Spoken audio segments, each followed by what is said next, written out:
Tony Wagner, thank you so much for your time. My pleasure, Con. Great to be with you. So it's interesting, in your book, Global Achievement Gap, you talk about 7 survival skills. That's a lot of school right now, even top school like Harvard, don't prepare enough for the student before they get into the real world. Could you talk briefly about those skills and Yes. why are they important? Yeah. Well, first, you need to understand, I didn't make these skills up. It's very important that people understand.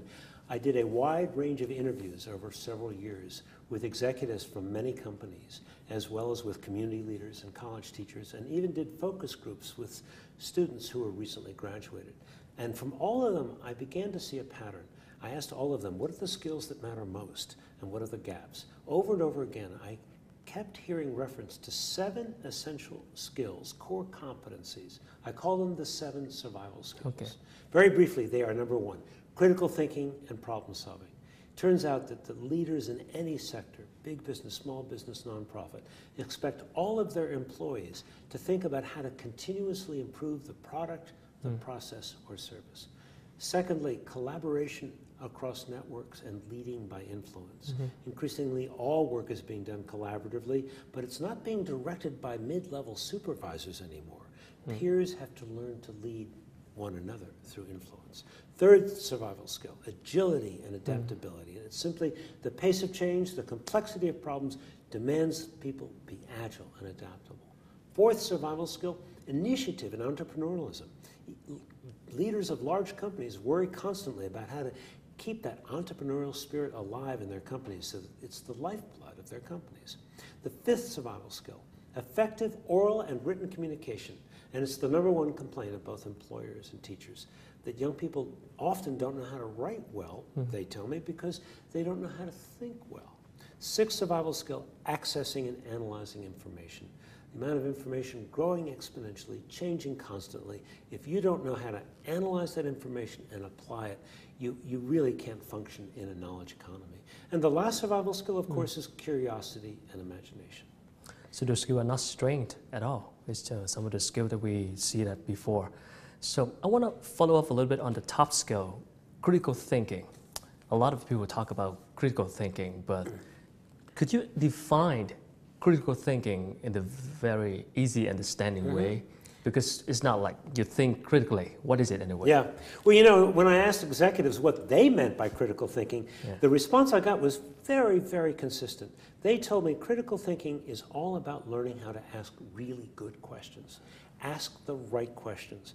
Because they told me that, in fact, problem identification is the skill they value most highly, and you can't figure out what the right problem is unless you ask the right questions. Asking the right questions.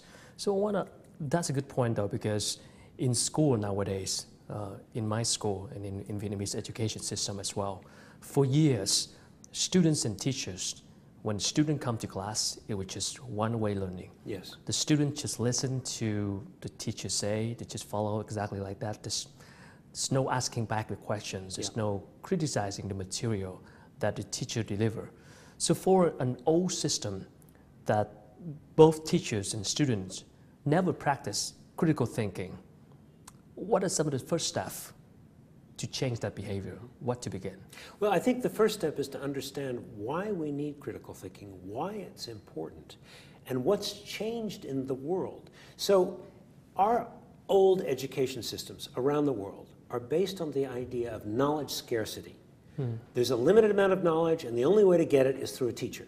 Because, you know, we didn't have a lot of books in the past, and only teachers had the knowledge we needed. So the old system made sense in an old world, where knowledge was scarce, knowledge was limited, and the only way you could get it was through a teacher. And only that, knowledge did not change. So what you as a teacher taught me last year would still be true next year.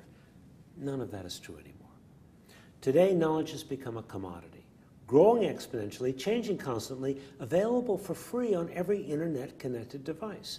So there's no longer a competitive advantage in knowing that person, knowing more than the person next to you, because that person is going to figure it out just in time. It's going to go Google it. The world no longer cares how much you know. What the world cares about is what you can do with what you know. So what teachers need to first understand is that acquiring knowledge is only a very small part of the learning problem today. The larger problem is, do you have the skill and the motivation to apply what you've learned, to solve new problems, to ask new questions? How do you start that? I think you begin by designing a curriculum around questions. Okay. So, for example, in some of the best schools that I've visited, there might be an entire semester's curriculum around climate change. Is climate change happening in our world? If so, why, and what can we do about it? These are not questions that have simple answers. So you're teaching students to inquire, to investigate, to weigh evidence, to understand conflicting points of view, to think about alternative possibilities. All of that is a part of critical thinking. Critical thinking is not one skill. Critical thinking involves a number of different skills: the ability to weigh evidence, the ability to understand different perspectives, the ability to think about different possibilities. Imagine if something happens. The ability to really critically evaluate, why is this important and to whom? So should teachers come up with better tests, you mean? Well, if you think about a government strategy, the first challenge is for the leaders of a country to really clearly understand the skills that matter most in the knowledge economy. Innovation is not just critical for the future of individuals. It's critical for the future of organizations. It's critical for the future of a country. So it is in Vietnam's best interest as a country to clearly understand the skills that matter most in an innovation economy.